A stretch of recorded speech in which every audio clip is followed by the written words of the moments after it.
Good morning, or depending on when you're watching this, good afternoon, good evening, or good night. My name's Ross, and I was always told I had a voice for radio, so today we are delving back into the standard format of the Pokemon trading card game with some games from Huddersfield Regionals.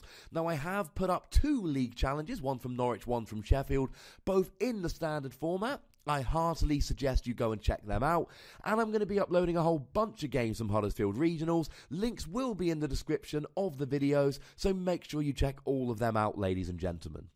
A couple things you need to know. This was a Regionals with about 92 Masters, which is very big for the UK, and it might seem like a low amount, but remember, there's about 15 to 20 people who have been to Worlds, playing out of those 92. So we're talking a competitive 92. Swiss is 7 rounds. It is 50 minutes, best of 3, and we are in standard format before Breakthrough is legal. So we're talking X and Y to Ancient Origins. Alright, ladies and gentlemen, stop me if you've heard this one before, but this game features a pair of Worlds competitors. We are in round 5, we have 2, I believe they're both 4-0 at this stage. We've got Luke Burke on the right playing Night March. He's been to Worlds, I mean he goes very regularly. He's also got, I believe, 3rd place in seniors a few years ago. And on the left we have Patrick Rati. I'm sorry if I'm probably pronouncing that wrong, which I'm sure I am. And he made top 32 at Worlds last year. He's actually Finnish, but he's over in the UK at the moment, studying at a UK university. We do good Pokemon players and good universities. Patrick is going to be playing Vespiquen Bronzong Bats. Now, I played Patrick round 1. He is a very, very nice chap, very lovely chap, very good player. We had a very close series, and he took down my Giratina Aromatisse. You're not going to see me on stream, but I finished 4-2-1, so I think I did okay. But I went down to Patrick in round 1. What that does mean is I've had a very good look at his deck, and I've actually been sent deck lists by both Patrick and Luke, and I've had the opportunity of speaking to them both about their decks, so hopefully in this game I'll be able to fill you guys in a little bit more than on others. So Luke gets a Battle Compressor turn 1. He has got 3 Lampent in the discard pile. Remember that Luke's deck revolves around that Night March attack on both Joltik and Pumpkaboo. It does 20 times the number of Night Marchers in the discard pile. Pumpkaboo does it for a free double colourless energy, but if you can get a Dimension Valley in play, it goes down to just a double colourless rather than free colourless. And we see a Roller Skates coming out ahead, so he gets to draw 3 extra cards. Joltik does it for just a double colourless.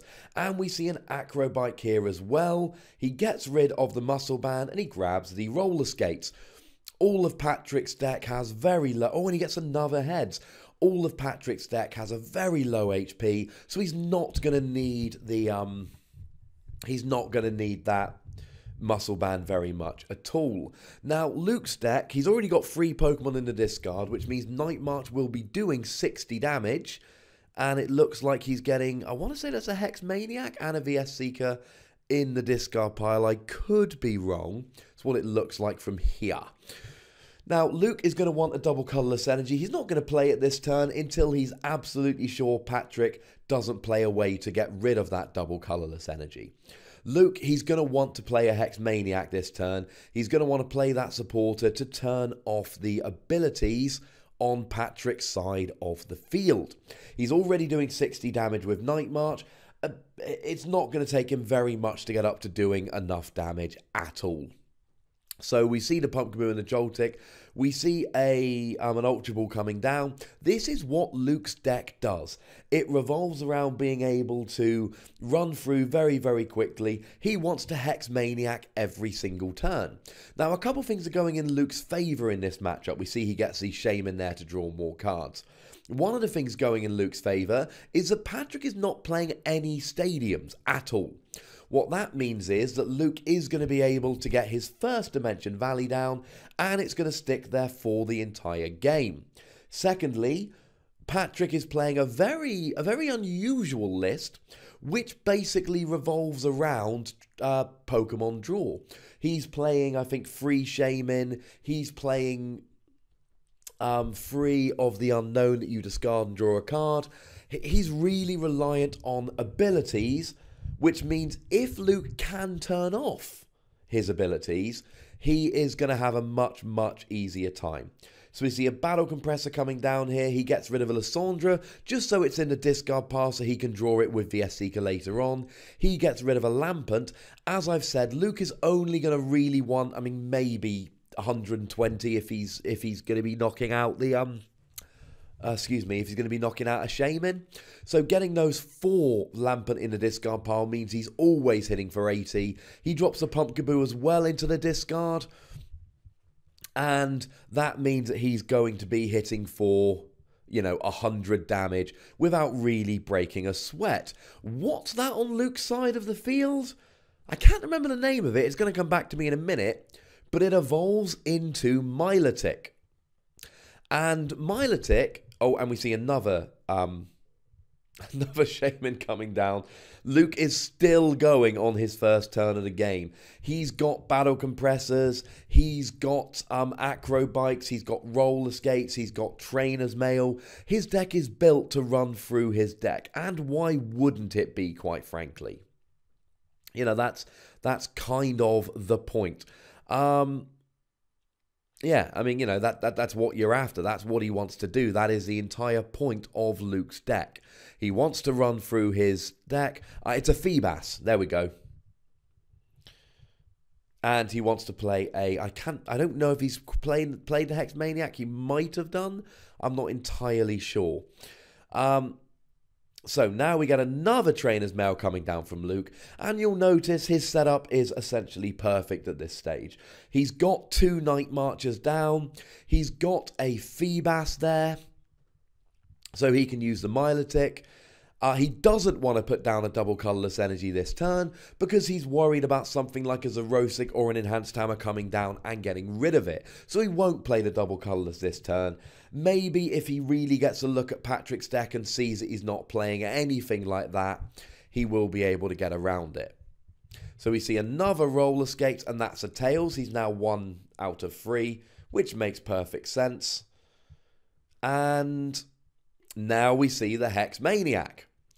Why? And I told you this was coming. Like I've said, I've had the chance, I suppose, the privilege might be too strong a word, of having a really good chat with Luke about his deck. This is what it's built to do. That means there will be no unknowns, there will be no Shamans from Patrick. I believe he's only playing for Professor Juniper, and that could be a little bit of a pain. Let me just get Patrick's deck up here. Yeah, he's playing 4 Sycamore, 1 Teammates, and 4 VS Seeker. So this turn, maybe he uses the... Now, it looks like he's getting rid of a Sycamore there from the Battle Compressor, and he has to, because now there's 7 cards that can turn into a Sycamore, rather than 4. So if you've got only Sycamore, you can draw 4 of them. If you've got 1 Sycamore in the discard, you can now draw 3 Sycamore and 3 VS Seeker. VS Seeker allowing you to grab a supporter out of your discard, which gives you 7 outs rather than 4. So it raises your odds of drawing 1.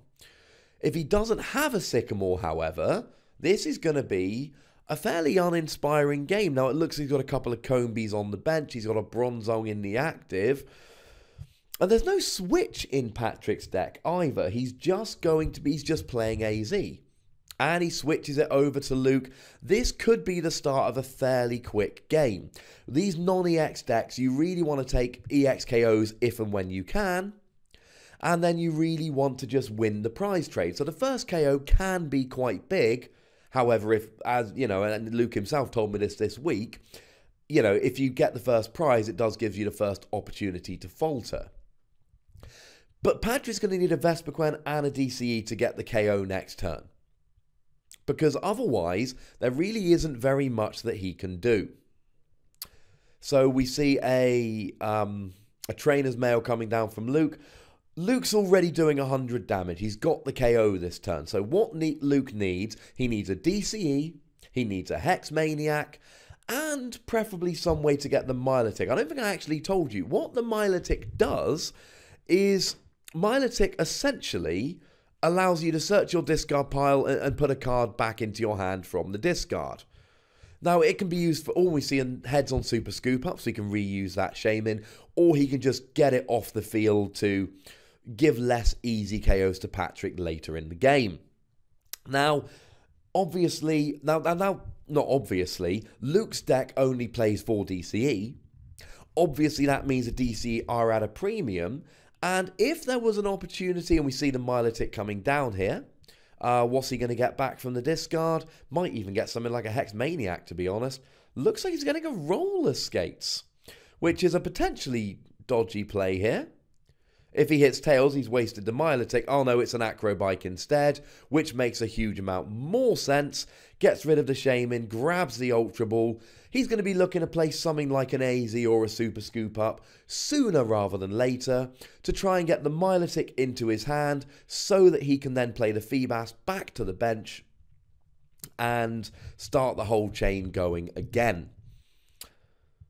We see another couple Night Marches coming down here. That means he's got 6 in the discard pile.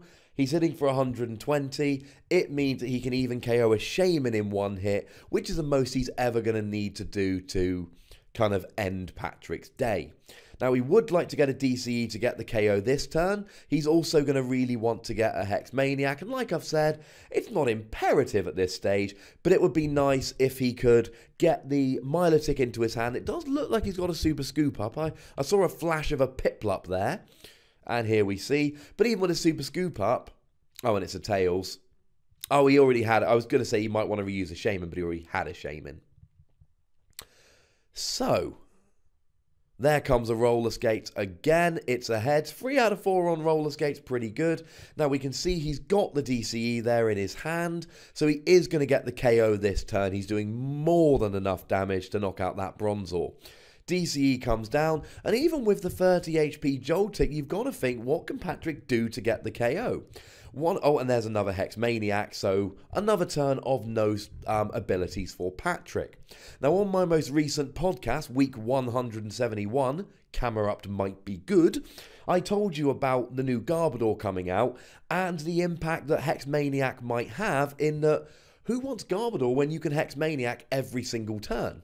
Luke went first this game, and we just literally see a Lysandra bringing the Milotic active, just trying to do something to, slow Luke down for a turn.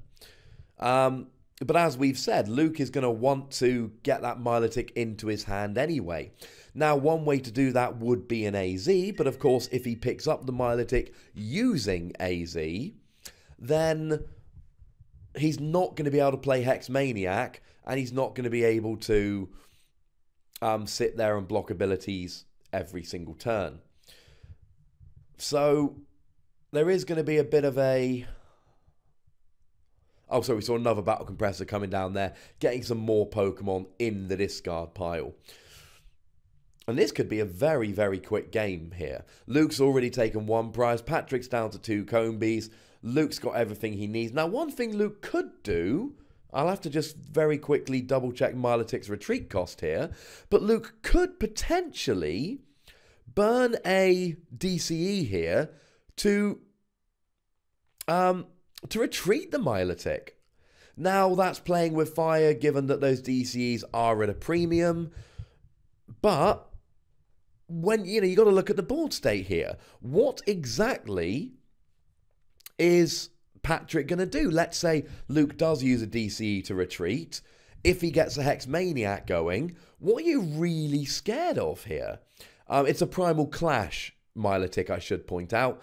And it has a retreat cost of 2, so a DCE would do it. And Luke is going to do the whole DCE retreat play.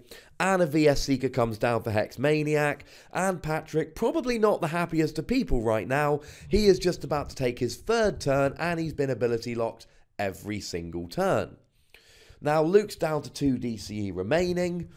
Against a non-EX deck, you might be thinking, well, hang on a second, what if Luke runs out of DCEs, is unable to take any more KOs? Patrick, if he doesn't play Shaman, can make Luke take 6 KOs to win the game.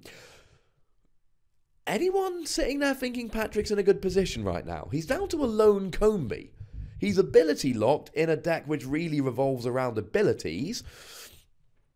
And Luke's got an attacker ready to go.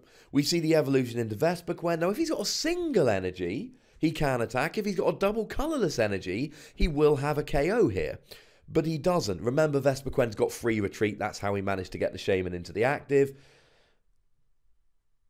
And he's just giving up those 2 prizes. Now, you'll also see there, Luke has gone down to 3 cards in deck.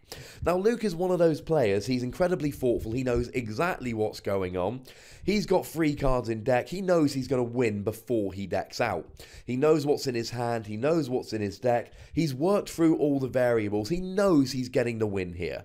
So he just gets the KO with the Joltik. He's got 3 more turns to take 2 prizes.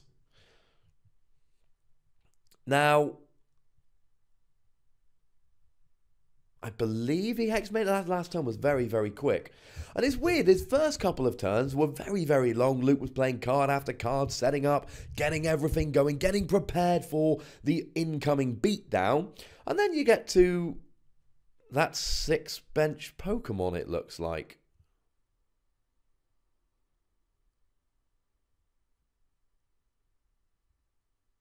Looks like Luke's just benched 6 Pokemon without Skyfield out, which he shouldn't be able to do.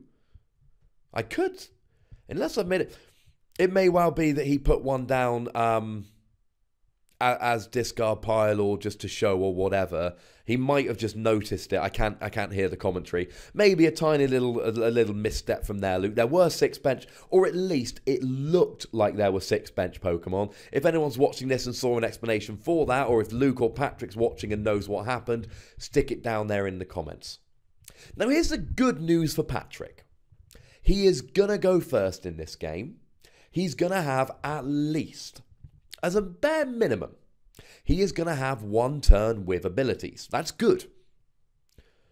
But you've got to think, what's he going to be able to do here?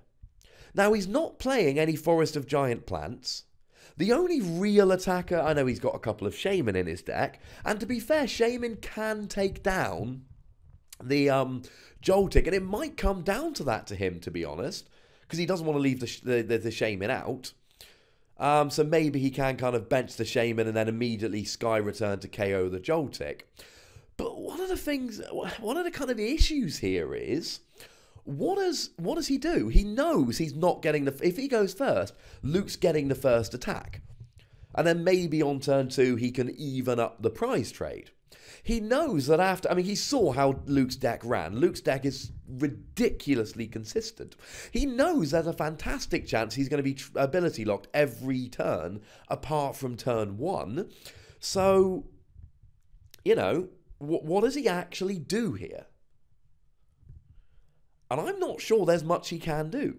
This is ridiculously favourable for Luke. We've got a deck that revolves around abilities against a deck which revolves around stopping abilities. Now, one advantage that Patrick would have against a traditional Night March list is he does play a line of Crobat, which is good. But the problem is you can't use Crobat when you're ability locked. Or at least you can't use Golbat and Crobat to drop damage counters. So what he would be able to do here in a traditional matchup without Hex Maniac is Patrick sits there and Luke sits there. They've got non-EX decks. They trade 1 prize for 1 prize. Patrick takes cheeky prizes with his bats and boom, he wins. That ain't going to happen when you're ability locked. And given that Patrick is using stage 1s to attack against a deck that attacks with basics, it really is advantage Luke. That is I believe it's a Flash Fire Druddigan. It's got 110 HP if I remember correctly. And essentially what it does is, after your opponent takes a KO, he can come in and do one of those revenge attacks which does 90 damage for just a double colourless energy. Does very little damage if your opponent hasn't taken a KO the previous turn. Again, I've got the advantage of having seen both these lists and played against Patrick, so I can tell you with confidence what their decks are actually like. It is much nicer when I've actually got the deck list and I can sit there and really tell you how they play their decks. I should try and get them for future games. So yeah, he has got 110 HP, and if your opponent hasn't taken a KO, you do 20 damage. Now, we have seen... Ooh, this could be really quick. Oh, he gets a Zubat. Getting rid of that unknown could have left him with just a Drudigan. And as we saw last game, I like Luke's chances of KOing 110 HP Pokemon on turn 1 of the game. Now, Luke does play Muscle Band. You can see he's got one there in his hand. With the Muscle Band, he is going to need a grand total of 5 Night Marches in the discard pile in order to get the win. And he starts off with an Ultra Ball, with a Lampent and a Pumpkaboo. So he's already, assuming he hits a DCE, which I think we can assume he's probably going to, he's already hitting 60 damage. Now, and again, there's a chance Luke doesn't draw well. There's a chance Luke folds. I'm not guaranteeing that Luke's deck, runs perfectly hot. What I am going to tell you is that Luke has a very, very, very consistent deck. And he's probably going to get KO on Drudigan this turn. And he's probably going to get the ability lock going on. In which case, Patrick has a Zubat active, no attacker going next turn, and he's probably going to be ability locked. That means no unknown, that means no Shaman. He's not got a Combi down that he can evolve into Vespiquen. He is very, very much losing the prize trade here. And that, ladies and gentlemen, is a downside. Down comes the roller skates. He hit 3 out of 4 last game. And he misses this one here. So we see an Acrobite coming down, and he manages to actually dump a Pumpkaboo. That's 3 Night Marches, 60 damage. He puts the Muscle Band down, 80 damage. He puts a Shaman down to draw 4 cards. He's got another Shaman ready to go there. He's got a second Night Marcher, so he'll bench the Joltik just to have an attacker for the following turn. Doesn't look like he's got the DCE yet. We've got a decent view of his hand on this camera. We see a roller skate coming down. That's a Tails. That's over 2 this particular game. And there's the DCE. Also looks like a Battle Compressor. But if he hasn't got a DCE in hand, he's going to have to take the DCE. As interesting and useful as Battle Compressor can be, he needs to get the attack off this turn.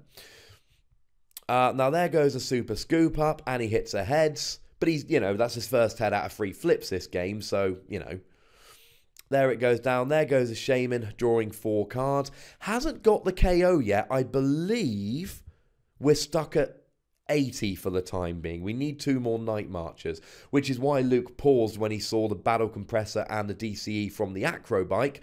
You get to look at 2 cards, choose one to go in your hand, discard one. He clearly wanted that Battle Compressor. He wanted to get more Pokemon in the discard, but he had to take the DCE. It's more important.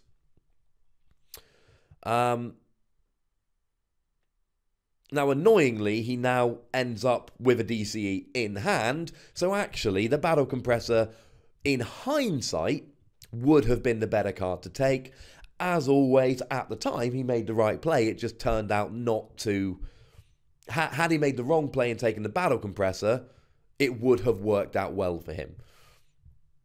So we see the Dimension Valley coming down, and losing that Drudigan is especially, it's a real kick in the teeth for Patrick, because not only does he go down a prize, but Drudigan is the one basic Pokemon he can really use to start putting pressure on Luke, and that's going to go down as Luke's prize.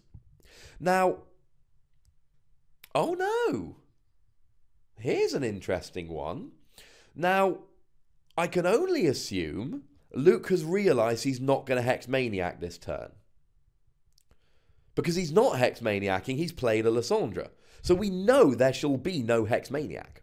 There ain't going to be no Hex Maniac. We can say that with absolute certainty at this stage. So this is looking a little, well, not dodgy. And Luke didn't have enough damage. Now, as I've said, he wanted to KO the Drudigan. The ideal was KO the Drudigan and ability lock. But that wasn't happening. So he plays a Lysandra, he gets a prize on turn 1, and he also puts Luke in a position where, puts Patrick in a position where there will be no Golbat damage. Now, had he had a DCE Muscle Band, he could have had the game, he could have had 2 prizes there. He has no other Pokemon, he's drawing dead even without the ability lock. The Battle Compressor comes down, which is going to guarantee he's got enough Pokemon in the discard pile to get the KO. which means all he needs is a way to get the Shaman out of the active, a super scoop up, or an AZ, or a double colourless, and we see 3 more Night Marches coming down, which means he's going to be doing, I believe, 140 damage, which means if he's got an AZ, or a DCE, or even a switch, there we go. And Luke takes a convincing win. Anybody who has been wondering, oh, and he had 2 DCE prize that game. Not ideal. But as I've said many times before, if you haven't got good cards prized, you've made a crummy deck. As always, you know, if anybody is been wondering about the power of Hex Maniac, now game 2 he drew dead. But in game 1... he lost because he didn't have abilities for the whole game. Anyone thinking Garbodor's going to come back and be as good as it was, just go back and watch the first game in this match. It really is good. So as always, thank you to IQ Gaming for allowing us to record. Thank you to the lovely Terry Goodacre for doing the recording. Thank you to Luke and Patrick for agreeing to be on stream. As always, like, comment and subscribe, and I'll be back with more rounds very, very shortly indeed. Look after yourselves till next time. Thank you very much for watching. My name's Ross, and you've been watching PTCG Radio.